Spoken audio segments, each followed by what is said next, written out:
Not wanting Charlie's caricature to survive when the actual Charlie Kirk individual, who Charlie Kirk actually is so much more important. The caricature, the cartoon, is that Charlie's this young, smart guy, made a career out of debate. Charlie Kirk's story wasn't supposed to end this way. The man who built an empire out of fiery speeches, viral debates, and unapologetic conservative energy was taken down in the most shocking way imaginable.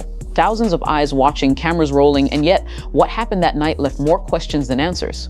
And here's the thing. Every time someone tries to explain it, the story gets messier.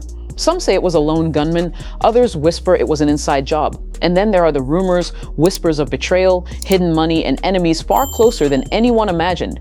This isn't just another tragic headline. This is a political thriller unfolding in real time, and it's pulling in names that no one expected. His wife, his closest allies, and even Candace Owens, who's turned the whole story into a personal crusade.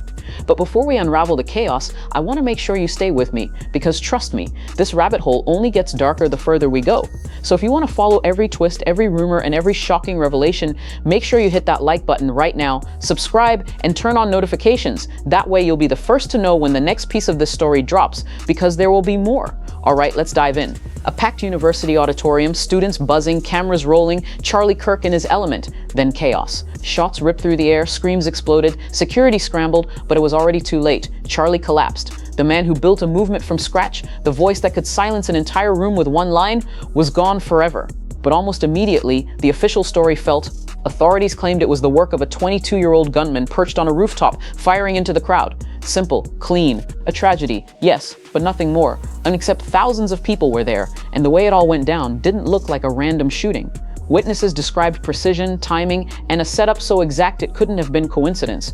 Whoever pulled this off knew Charlie's movements down to the smallest detail, his schedule, his exit route, even the layout of the tent. That's not luck, that's inside knowledge. And that's when the first whispers began. The name they gave the world was Tyler Robinson. Just 22 years old, painted as a lone wolf carrying out a personal vendetta. Police said he climbed onto a rooftop, lined up his shot, and fired straight into the crowd. Case closed, right? Not so fast.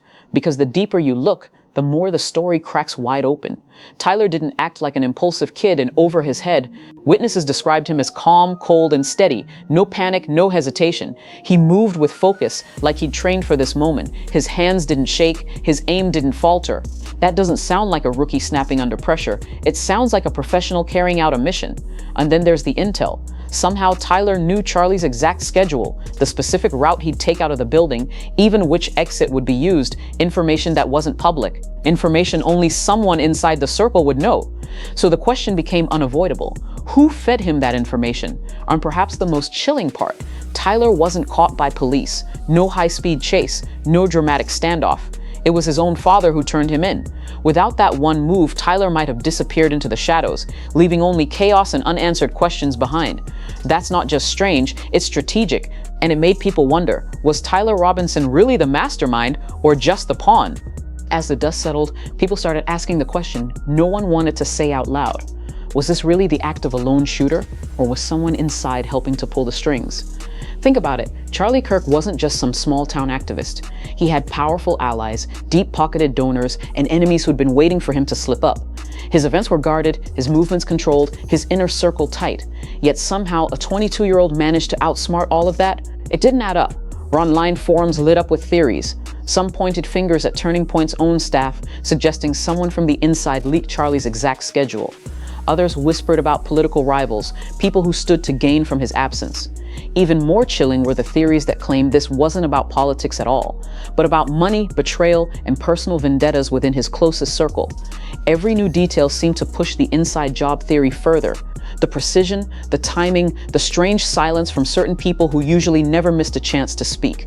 Online to Moraik Ek, the spotlight shifted to someone no one expected, Charlie's own wife. In the days after Charlie's death, the internet turned its full attention on Erica, his wife. At first, people rallied around her, heartbroken widow left to pick up the pieces, but sympathy quickly twisted into suspicion. Clips surfaced of her past interviews where she seemed distant, even dismissive. Posts she'd made online were dragged up, analyzed, and twisted into evidence, and soon rumors began spreading like wildfire. Was she truly devastated, or was there something she wasn't telling us? It didn't help that Erica's public appearances after the shooting only fueled the speculation. Instead of staying quiet, she made bold, fiery statements. Some against the shooter, others aimed at Charlie's closest friends. That raw emotion was seen by some as genuine grief, but by others as calculated deflection. And then came the harshest rumor of all, that she may have known something before the shots were even fired. Of course, nothing has been proven. These are whispers, online chatter, speculation from people desperate to find answers. But once that seed of doubt was planted, it spread fast. And Erica suddenly found herself painted as one of the most controversial figures in the story. Really, Bako? But she wasn't the only one dragged into the storm. Another voice was about to make things even messier. Candace Owens. Just when the storm around Erica couldn't get any louder, another voice entered the battlefield, and it was one of the biggest names in conservative media, Candace Owens. Candace didn't hold back. She unleashed a series of emotional posts, fiery live streams, and pointed interviews where she made it clear she wasn't buying the lone shooter story either. And she didn't stop there. She openly questioned Erica's behavior, calling out inconsistencies and suggesting that the widow's actions didn't line up with someone grieving honestly. This wasn't just commentary, it was gasoline poured onto a fire that was already out of control. Supporters rallied behind Candace, praising her for saying what others were too scared to admit. But just as many people accused her of exploiting a tragedy for clout, dragging a grieving woman through the mud just to stir headlines. The clash between Erica and Candace wasn't just a personal feud, it was public, messy, and dividing. Charlie's supporters right down the middle. What started as speculation about the shooter had now spiraled into a full-blown war inside the very movement Charlie had built. And while fans were picking sides, Turning Point itself was cracking at the seams. Charlie Kirk had been the face, the voice, the driving force behind Turning Point. Without him, the organization wasn't just leaderless, it was vulnerable. Rumors spread of power struggles inside the group. Names of possible successors floated around, each sparking controversy. Some insiders claimed there were backroom fights over control of funding and donors. Others whispered that the movement might not survive at all without its founder at the helm. And the chaos wasn't just internal. Rival organizations swooped in, trying to lure away Charlie's supporters. Media outlets that once avoided the group now circled like vultures, eager to expose every flaw and scandal they could find. Meanwhile, the internet kept fueling the fire, some fans demanding answers about the shooting, others obsessing over Erica, and still more cheering Candace on as she tore into the widow publicly. What had once been one of the fastest-growing conservative movements in the country now looked fractured, unstable, and on the verge of collapse. But just when it seemed like things couldn't get any darker, new whispers began to emerge. Rumors that the story wasn't over, that Tyler Robinson might not have been the only one involved, and that somewhere out there, the real mastermind was still free. By now, it was clear. This wasn't just a simple tragedy. It was a story with too many unanswered questions, too many cracks in the official version, and that's when the bigger conspiracy theories began to take over. Some claimed the shooter wasn't working alone, that Tyler Robinson was just a pawn in a larger game, someone sent to take the fall while the real mastermind stayed hidden in the shadows. Others pointed to suspicious financial records tied to Turning Point, suggesting powerful donors might have wanted Charlie out of the way. And then came the most chilling theory of all, that the entire event was orchestrated not by enemies outside the movement, but by those closest to him, allies, insiders, people who had everything to gain by removing him from the picture. Of course, none of this has been proven. These are whispers, speculation, theories spun by people trying to make sense of something that never made sense in the first place. But the more you look, the harder it becomes to believe the lone gunman narrative. Because if it was really just one man with a gun, why are there still so many holes in the story? Charlie Kirk's death wasn't just the end of a life.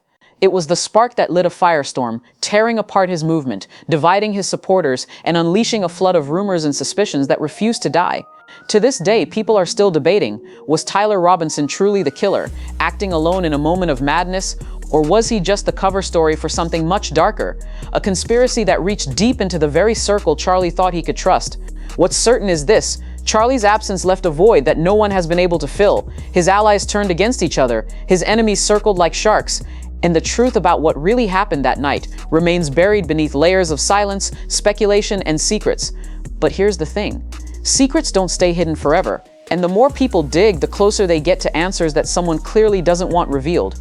So what do you think? Was this just a lone shooter, or was there a bigger hand at play? Drop your thoughts in the comments below. I'll be reading. And if you want to follow every update, every theory, and every shocking revelation in this case, make sure you like this video, subscribe, and turn on notifications, because trust me, this story isn't over.